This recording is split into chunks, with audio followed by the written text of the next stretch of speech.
Queridos hermanos, les saludo con la paz y el amor de nuestro Dios. Y voy a rogar que abran sus Biblias, por favor, allá en Lucas, el capítulo 22, versículos 31 hasta el 38. Lucas, capítulo 22, los versículos 31 hasta el 38.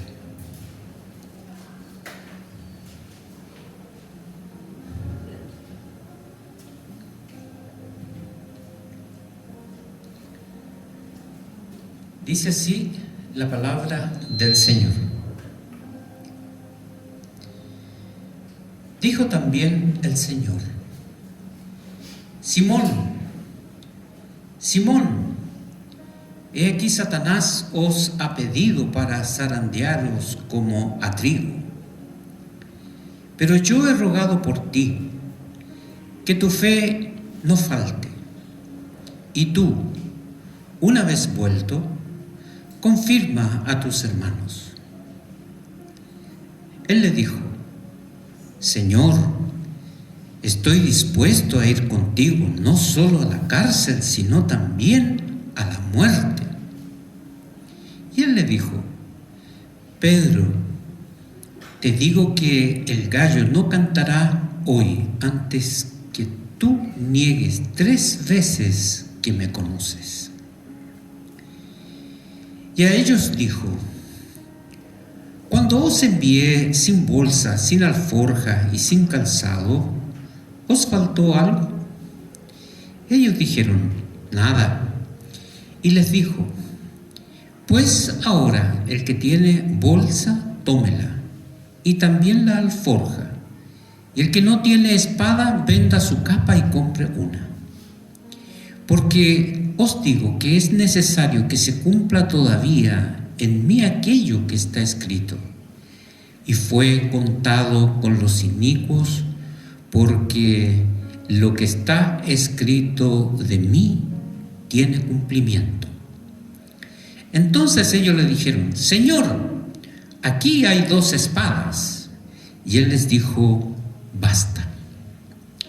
Que el Señor bendiga su santa palabra. En esta mañana vamos a estar hablando acerca de una gran advertencia que el Señor hace allí a sus discípulos. Nunca puedo olvidar cuando aprendí a manejar a esa edad de los 13 años. Y lo primero que mi Señor Padre me dijo: toma, aquí están los reglamentos del tránsito y tienes que aprenderte todas esas señales. Recuerdo que abrí ese manual de tránsito y empecé a ver todas las señales que habían allí. Y eran muchísimas. Entonces yo dije: ¿pero para qué me sirve esto? ¿Con qué finalidad? Cuando vayas por el camino te vas a encontrar con muchas señales que te van a advertir de lo que viene adelante. Tú no sabes. Quizás vas a andar por caminos desconocidos y no sabes qué es lo que viene, cómo va a ser el camino. Cuando haya algún puente o cuando haya algún cruce ferroviario, tú debes saberlo. Y nosotros encontramos, queridos hermanos, que estas señales son para que nosotros tengamos allí una prevención de saber qué es lo que a nosotros nos espera adelante. Y nosotros en este pasaje que encontramos, el Señor Jesús comienza a hacer una prevención a Pedro.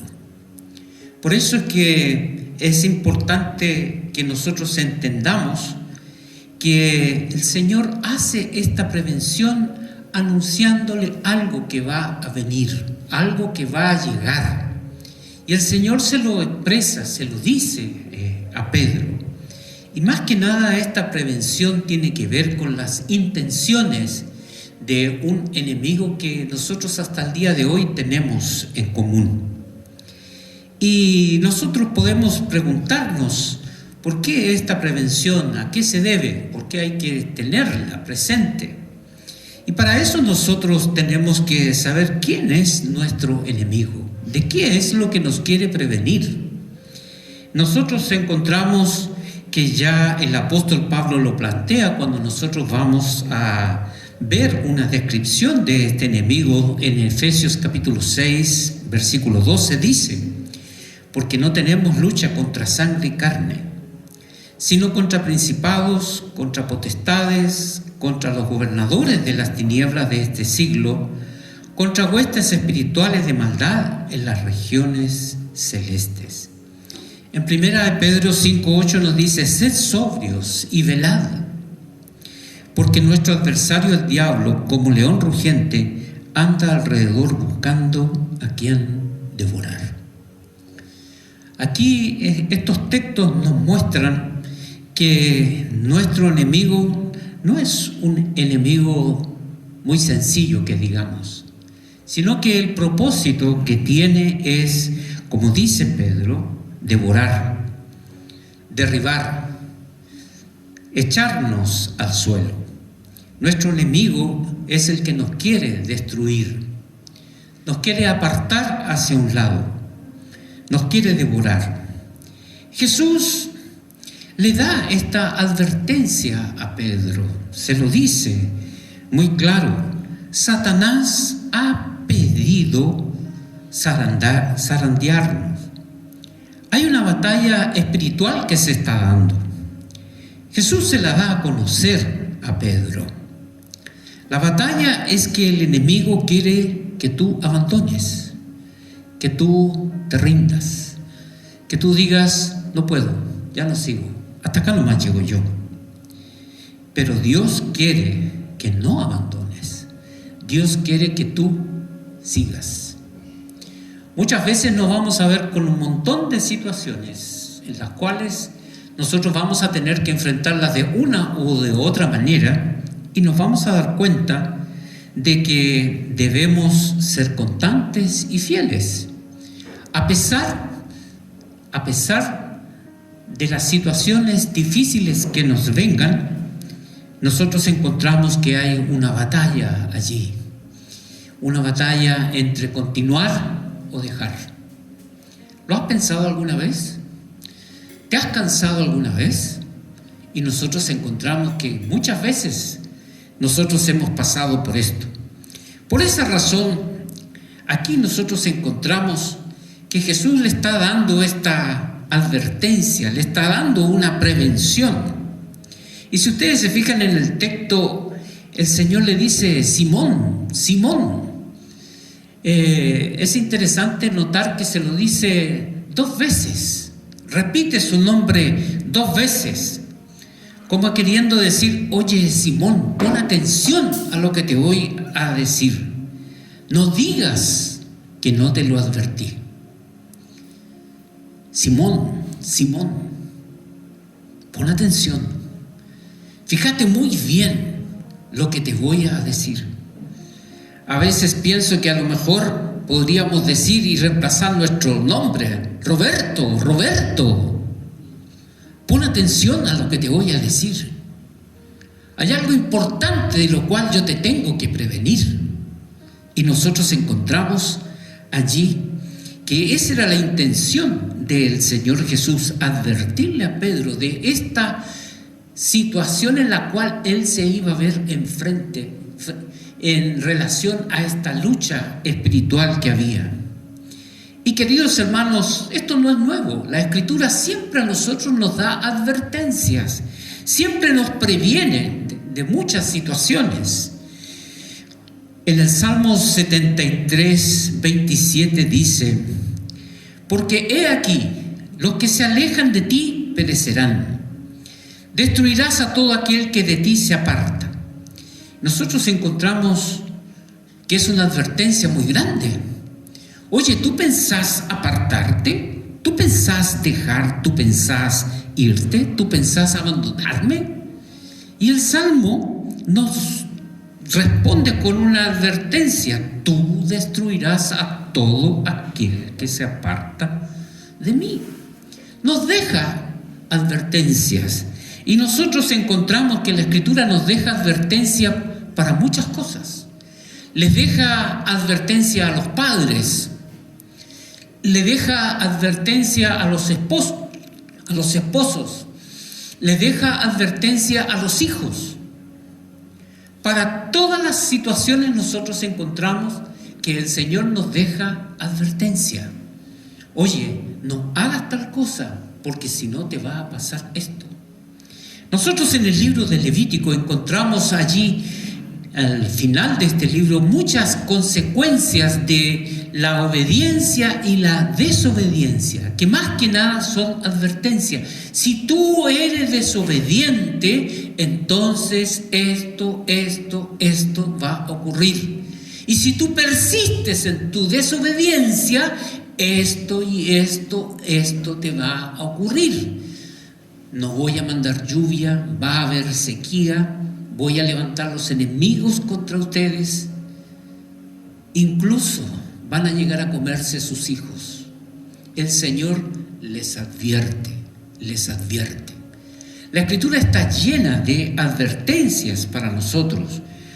A nosotros los padres nos deja muchas advertencias que tenemos que hacer con los hijos. A los esposos les deja muchas advertencias de cómo ellos tienen que hacer sencillamente como matrimonio, la relación que deben tener entre cónyuges. Él les dice claramente: mira hombre, mira varón, tú tienes que amar a tu esposa. Tú quieres que el matrimonio funcione, tú vas a tener que amar. Esposa, tú vas a tener que sujetarte a tu marido. Nos deja advertencias que si nosotros no lo hacemos, entonces el matrimonio se viene abajo. El Señor lo plantea y lo dice claramente. Por esa razón, aquí nosotros encontramos que el Señor le está dando una advertencia a Pedro. Pedro, tú vas a pasar por una situación y quiero que por favor pongas mucha atención a lo que yo te estoy diciendo. Y esta es una prueba no tan solo para Pedro, si ustedes se fijan, también para todos sus discípulos, todos los que estaban con él. El texto dice zarandearos, no dice zarandearte. A ti nomás, Pedro, sino que le dice a todo su grupo: yo sabe que van a ser ustedes zarandeados.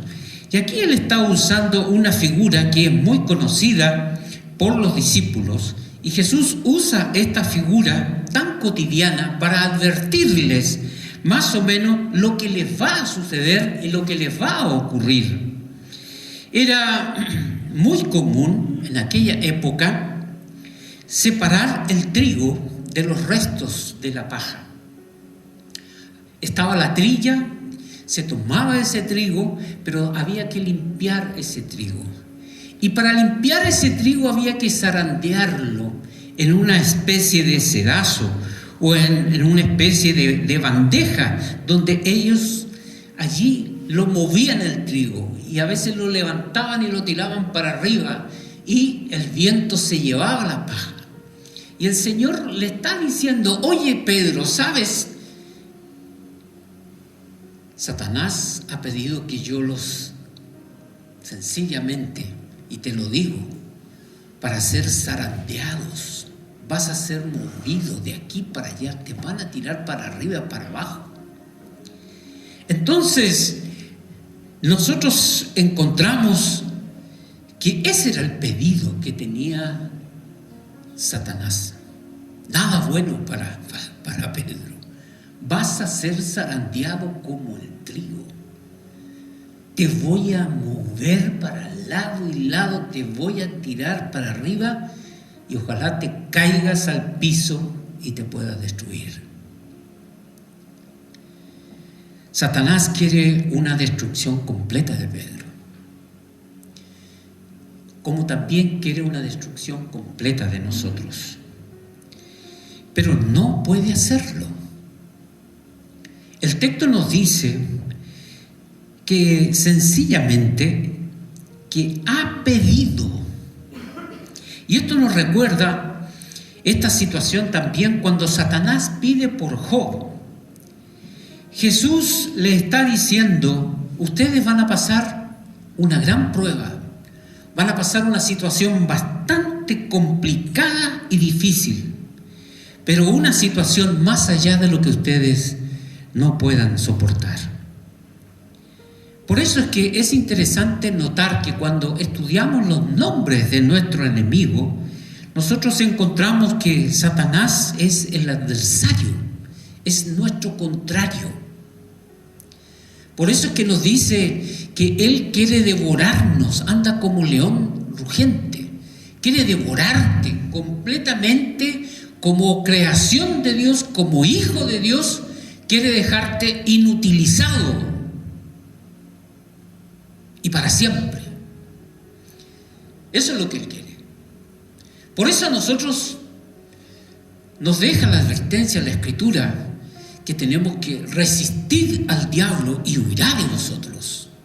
Yo puedo combatirle, porque su intención, sencillamente, como lo dice su nombre, Apolión, es destruirte, destructor. Por eso nosotros tenemos que estar siempre fiel, apegados a la Escritura, porque si no nuestra vida completa termina mal. No es que tan solo un área nomás de la vida, no, las intenciones de él son terribles. Es dejarte tirado y tirado para siempre. Por eso es que se le llama padre de mentiras, se le llama el acusador, el calumniador. Su objetivo es oponerse a Dios y oponerse a la obra de Dios y oponerse a los hijos de Dios. Por eso es que el texto que nosotros leíamos en Efesios es que no tenemos lucha contra sangre y carne, no tenemos lucha contra personas, sino es con huestes espirituales de maldad que tienen el único propósito de destruirte. Él quiere que uno vaya por mal camino y allí se arruine. Aquí nosotros encontramos que él quiere destruir a Pedro. Él ha pedido que seas zarandeado como el trigo, que seas pero movido de tu lugar, con la finalidad de que no sigas, con la finalidad de que caigas. Pero en el versículo 32 nosotros encontramos algo muy importante. El Señor toma acciones al respecto sobre esto, y esto es muy maravilloso. Yo he rogado por ti. Mira, esto se está pidiendo acerca de vos. Pero mira, Pedro, yo lo que te quiero decir es que yo he rogado por ti. Yo voy a interceder por ti. Me llama la atención que el texto dice, yo no voy a eliminar esa situación. Yo no voy a eliminar básicamente allí al enemigo. No lo voy a eliminar. Muchos querrían que fuese eliminado el que nos zarandea. Bueno, Señor, ¿por qué sencillamente lo mandas a tus ángeles y ¡fras! Dale uno y se terminó y yo me libro de esta situación? Pero no fue así. Dice, voy a interceder por ti para que tu fe no te falte. Tengo que poner en ejercicio mi fe y así voy a vencer. Que tu fe pueda prevalecer. Es decir, la responsabilidad de enfrentar esta situación es una responsabilidad que la tengo sobre mí. Y yo tengo que enfrentarme a esa situación con la fe que el Señor me ha dado. Tengo que poner en ejercicio mi fe, que mi fe pueda prevalecer. Por esa razón, cuán importante es siempre que estemos en oración. Orar los unos por los otros. ¿Para qué? Para fortalecer la fe. Porque por medio de la oración nosotros encontramos que nuestra fe se fortalece. Por eso es que la Biblia nos habla y nos dice: velad y orad para que no entréis en tentación. ¿Vas a poder vencer eso? Claro que lo vas a poder vencer cuando estás fortaleciéndote en la fe y cuando tú estás en comunión con el Señor. Por eso es que se nos invita a estar en oración con los hermanos, para que la fe se fortalezca. De lo contrario, entran las dudas y se cae. Al Señor le interesa nuestra fe. Le interesa que nuestra fe se fortalezca para que nosotros podamos vencer al enemigo. Primera de Pedro 1:7 nos dice de una manera muy clara: para que sometida a prueba vuestra fe, mucho más preciosa que el oro, el cual aunque perecedero, se prueba con fuego, sea hallada en alabanza, gloria y honra cuando sea manifestado Jesucristo. A Él le interesa que mi fe se fortalezca. Voy a tener que usar mi fe. El Señor siempre estuvo hablándole a sus discípulos: ¿por qué dudáis, hombres de poca fe, cuando estaban frente a una tormenta? Sálvanos, Señor, que perecemos. Pero ¿por qué dudáis? Ellos tenían que aprender a fortalecerse en la fe. Y nosotros que somos sus hijos también debemos fortalecernos en nuestra fe, para que nosotros podamos resistir al diablo y obtener victoria, porque eso nos dice la Escritura, que nosotros podemos allí, por medio de la fe, obtener victoria a todo lo que nos sucede y lo que nos pasa. ¿Tú crees eso? No me convencen. ¿Tú crees eso? ¿Tu fe está en ejercicio? ¿Tu vida de oración funciona? ¿Se acrecienta tu fe?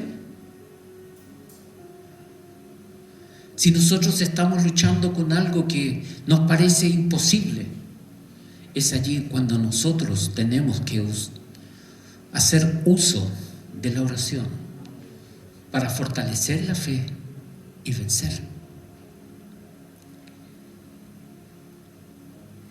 Nosotros encontramos aquí que la caída de Pedro fue terrible. Fue una vergüenza atroz. Imagínense la dimensión tan grande que hizo Pedro, porque el Señor lo tomó de la mano para caminar con él sobre las aguas. Le sanó a su suegra cuando estaba con una fiebre atroz. Y Pedro, acá, frente a esta caída, a esta vergüenza terrible por la cual él pasó, él debía levantarse de esa situación y confirmar a sus hermanos. Es decir, lo que le pasó lo usaría para que otros no hagan lo mismo. Él se va a levantar, y cuando se levanta, mira, tú vas a tener que confirmar a tus hermanos. Tú vas a tener que animar a tus hermanos. Después de esta prueba, que al parecer es algo tan terrible, tan vergonzoso, pero tú te vas a levantar de esto. Te vas a levantar y tú vas a tener que confirmar, vas a tener que animar, vas a tener que consolar, vas a tener que dirigir a otros. No es que te vas a quedar allí derrotado, no es que te vas a quedar postrado, sino que tú vas a confirmar a tus hermanos.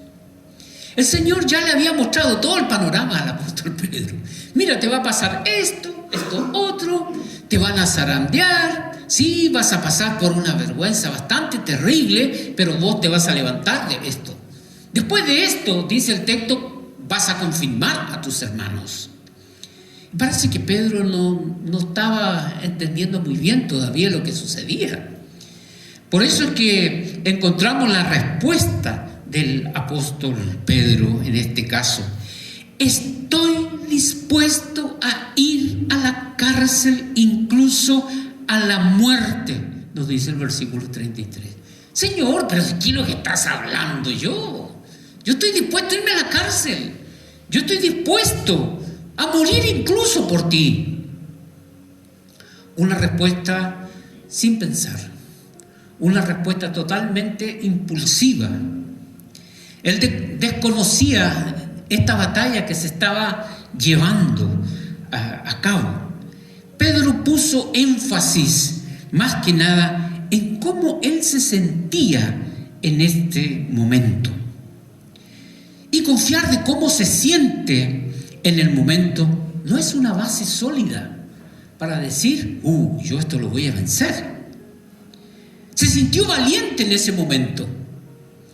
Es como diciendo, Señor, pero yo estoy dispuesto a morir por ti.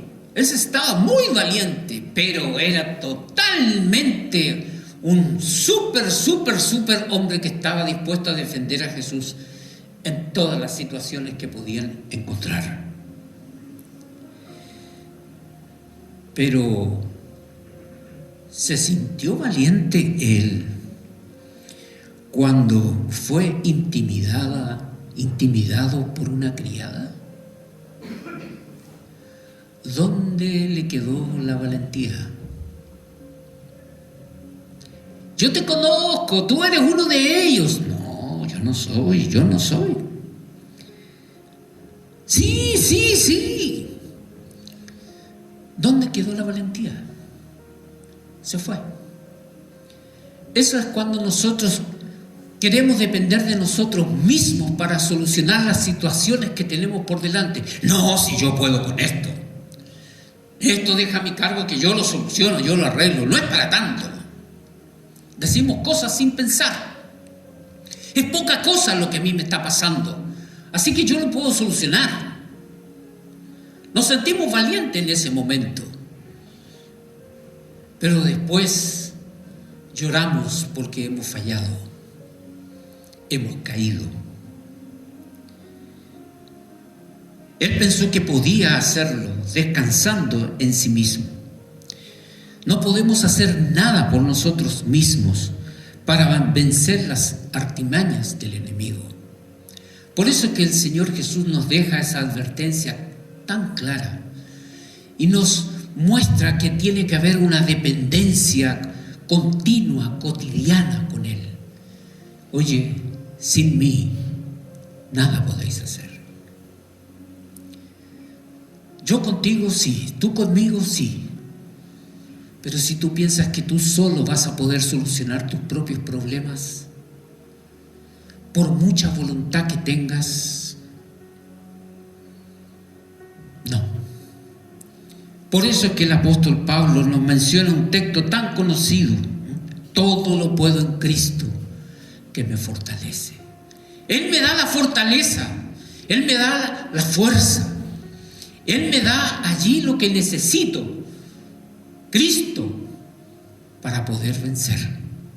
Por mí solo no lo puedo hacer. Necesitamos de la oración, necesitamos de fortalecer nuestra fe para vencer. De aquí que el orar, mis queridos hermanos, no es poca cosa. Pero si orar es algo tan así nomás. Orar, no. Nosotros encontramos que cuando nosotros oramos, fortalece la fe y produce victoria. Me llama mucho la atención cuando el mismo Pedro estaba encarcelado y al otro día lo querían eliminar, y la oración, ¿qué hizo? ¿Qué hizo la iglesia? Se puso a orar. puso en marcha la oración. Tuvieron fe en el poder, en la grandeza de Dios. A tal punto que nosotros encontramos que Pedro es librado de la cárcel por un ángel. El texto de Hechos nos revela abajo, y la iglesia hacía oración sin cesar por Pedro.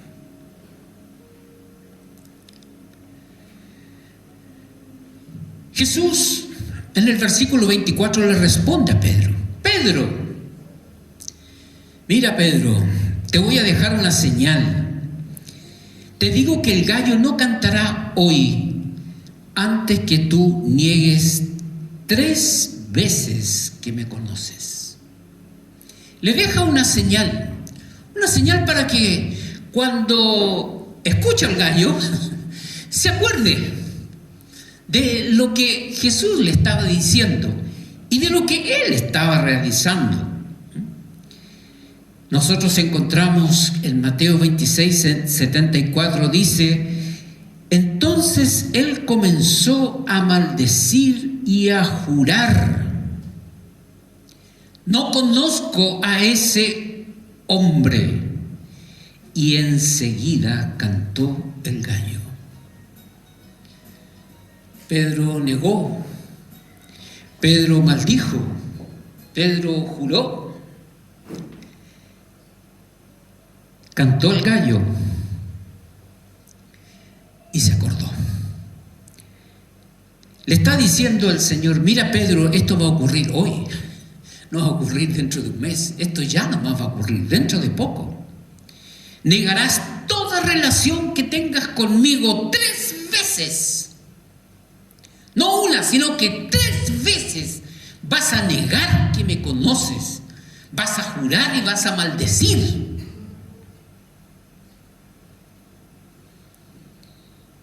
Encontramos que Pedro no entendió. Cuando cante el gallo, él se acordará de este evento y llorará arrepentido. Por esa razón, mis queridos hermanos, debemos estar en oración para no negar a Jesús con nuestras malas actitudes, con nuestros malos hábitos, con nuestras malas conductas. Que nosotros nos mantengamos siempre en un buen proceder como para el Señor. Por eso que la oración del Padre nuestro nos dice de una manera muy clara: no nos metas en tentación. Velad y orad para que no entréis en tentación. Es decir, yo tengo que estar en oración. Nosotros queremos ver victorias, queremos ver cambios en nuestra propia vida, en nuestras propias actitudes, en nuestras propias conductas, en nuestros propios hábitos, en nuestras propias relaciones con los demás. Nosotros queremos ver cambio. La puerta de entrada, mi querido, es orando en todo tiempo.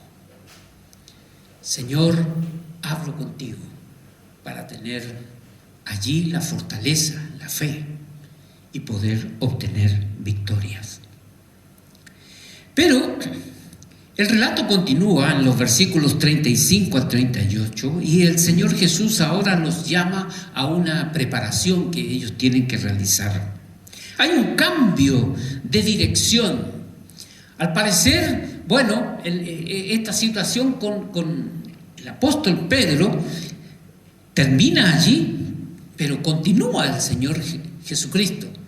A pesar de lo que va a hacer Pedro, el Señor Jesucristo sigue comunicando el plan de lo que ellos debían de realizar. No es que terminó ahí, y vamos a pasar a otra cosa, sino que está explicando que la situación de lo que va a ocurrirle con Pedro, eso no quita lugar a que ellos continúen desarrollando la labor que deben desarrollar, para la cual fueron llamados. Fueron llamados para ser pescadores de hombres. Entonces, en esa dirección ellos tenían que continuar, a pesar de lo que el Señor le estaba anunciando a Pedro. Y nosotros vemos que el Señor Jesucristo en todo el Evangelio de Lucas y en los otros evangelios, aparece siempre un grupo de personajes. Ustedes ya saben cuáles son, ¿verdad?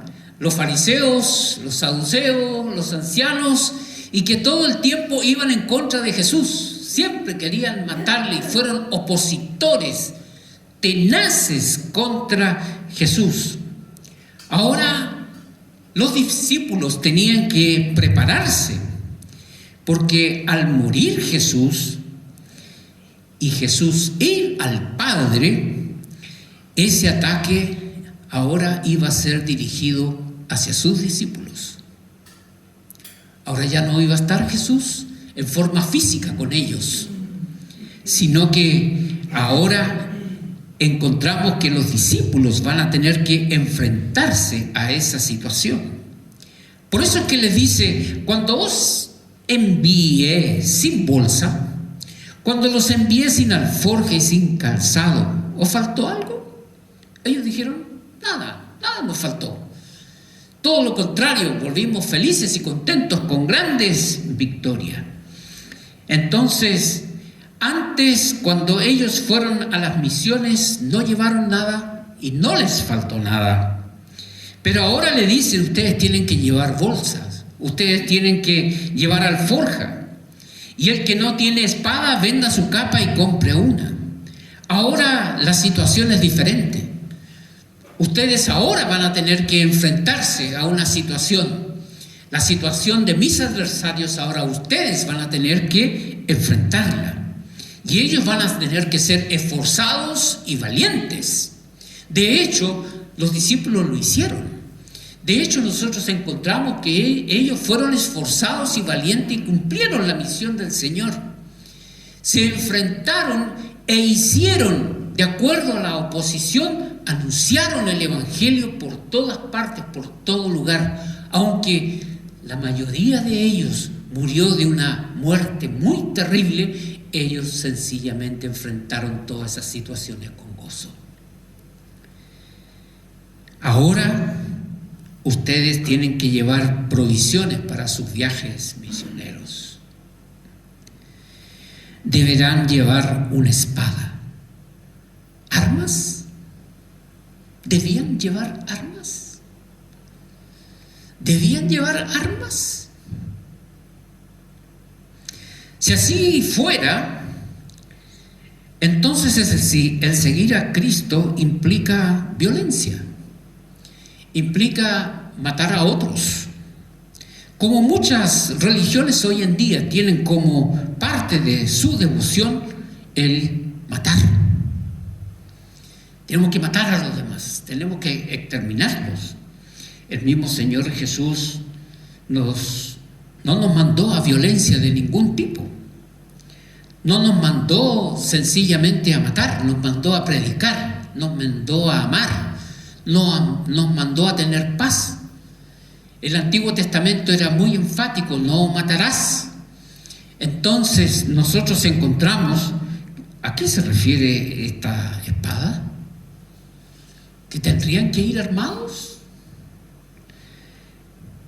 Es muy probable que el Señor Jesucristo, al considerar las enseñanzas de Él con esto que Él está diciendo acá, que Él esté hablando de una manera figurada, se esté apuntando a que ellos tomen el coraje, tomen la valentía por lo que se venía. Porque sí que van a tener que ser valientes para enfrentar las persecuciones y el tipo de muerte que ellos iban a tener allí que hacerle frente.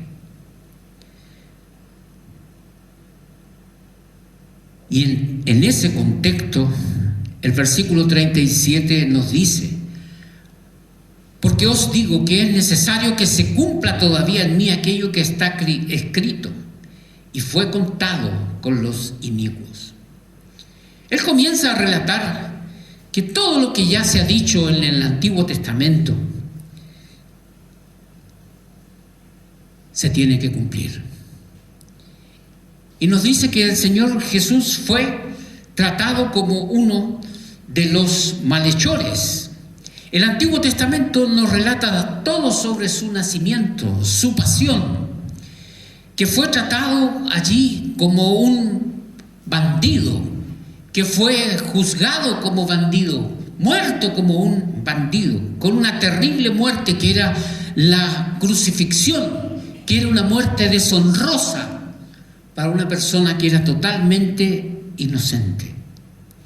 Y por esa razón, así como él iba a morir de esa forma, como un transgresor, era para que se cumpliese las profecías, para que se cumpliese lo que estaba dicho acerca de él. Porque os digo que es necesario que se cumpla todavía en mí aquello que está escrito. Y fue contado con los inicuos. El Señor le está diciendo, miren, a mí me van a tratar como un delincuente, como un corrupto. Así voy a ser tratado. Y de esa forma y de esa manera las personas me van a tratar, con la finalidad de que se cumplan las Escrituras. Cuando el Señor Jesucristo está con esta declaración, aparece una gran impertinencia allí en el texto. Parece que los discípulos aún tienen dando vuelta en su cabeza las espadas, porque sencillamente el texto en el versículo 38 le dicen: ¡Hey Jesús, aquí hay 2 espadas! Nos faltan todavía otras más. Y el Señor Jesús los detiene. Basta. Paremos con esto. No sigamos así. Jesús es enfático. Ellos no habían entendido. Lo mío no tiene nada que ver con violencia. Lo mío sencillamente tiene que ver con la redención, morir por el pecado. Yo tengo que ir y morir por el pecado. Tengo que sacrificarme por el pecado. Y al parecer ellos todavía no entendían esta situación. Y eso nosotros lo vemos de manera muy clara cuando el Señor Jesucristo allí es muerto. Ellos se escondieron, huyeron. Ellos estuvieron lejos, por así decirlo. Tenían miedo que fueran encontrados. Gracias a las mujeres ellos empezaron a darse cuenta y a recordarse de lo que el Señor Jesús había dicho sobre su muerte, que al tercer día iba a resucitar. Aún no habían comprendido la redención del Señor Jesucristo. Hoy día también, mis queridos hermanos, muchos no comprenden la magnitud del pecado. Muchas veces no se dan cuenta que el pecado sencillamente los separa de Dios. Muchos hoy en día piensan que esta situación del pecado poca cosa es. Pero es tan terrible que un inocente, un justo, tuvo que pagar por el pecado. Que para borrar el pecado es necesario el derramamiento de la sangre del Señor Jesucristo. Y que no hay otra forma de llegar a Dios. Nuestro pecado es borrado. El Señor en su sacrificio allí derrama su sangre para borrar el pecado, para que nosotros tengamos esa oportunidad de llegar al Padre. Y eso lo hacemos por medio de la fe en Cristo. Por esa razón, hoy en día muchos no entienden la magnitud del pecado. Se ve el pecado como algo muy liviano, como poca cosa. No, pero sí, es un desliz nomás, fue una vez, no es para tanto, no hay que exagerar. Pero queridos hermanos, no nos olvidemos que el pecado es algo tan terrible que siempre crece, y si tú lo dejas allí, finalmente te modifica la conducta. Por eso yo tengo que poner atajo ya al pecado, arrepentirme y cambiar y decir: Señor, te confieso mi pecado, lo confieso. Señor, me aparto de este pecado, esto no lo hago nunca más, esto se acabó, esto se terminó. Eso es lo que hace la sangre de nuestro Señor Jesucristo. Nos limpia de todo pecado con la finalidad de que yo pueda empezar a desarrollar una nueva vida en Cristo. No hay otra manera de llegar a Dios. Nosotros hemos hablado hoy de una gran advertencia. Dios nos deja muchas advertencias en su palabra. Y la gran advertencia que nos deja es el Evangelio. Si crees en Cristo, estarás conmigo hoy en el paraíso. Pero si no crees, ya has sido condenado porque no has creído en el nombre del unigénito Hijo de Dios. Una advertencia. Una advertencia. El Señor hizo esa prevención, esa advertencia a Pedro. Pedro respondió de una manera emocional, instantánea, sin pensar, sin decirlo, confiando en sí mismo, cosa que nosotros no debemos hacer. Y Jesús los llama a una preparación, y nos llama también el Señor a esta misma preparación. Yo voy a ir y voy a anunciar, porque el Señor está conmigo para que yo lo pueda hacer. ¿Qué estás haciendo tú con las advertencias que nos deja la palabra del Señor? ¿Las obedeces? ¿Las tomas en cuenta? ¿Qué tal va nuestra vida de oración? ¿Oramos juntos? ¿Es algo vital, importante para nosotros? ¿Has tomado conciencia de lo que ocurre cuando descuidas tu vida de oración? ¿Has medido las consecuencias? ¿Qué pasa? Cuando la oración, bueno, sí, ya es parte, pero bueno, no tengo tiempo, tengo sueño, estoy cansado. Velad y orad para que no entréis en tentación. El Señor nos deja eso para que lo coloquemos en práctica en todo tiempo. Aquí, hermanos, que están pasando por dificultades, tú estás allí respaldándoles con tu oración. Aquí, hermanos, tú tienes presentes y estás diciendo: Señor, por favor, yo intercedo por mi hermano, por mi hermana, para que tú fortalezcas su fe y pueda tener gran victoria. ¿A quién es? Es deber nuestro orar los unos por los otros, para que nosotros podamos tener victoria para honra y gloria de nuestro Dios. Oremos al Señor.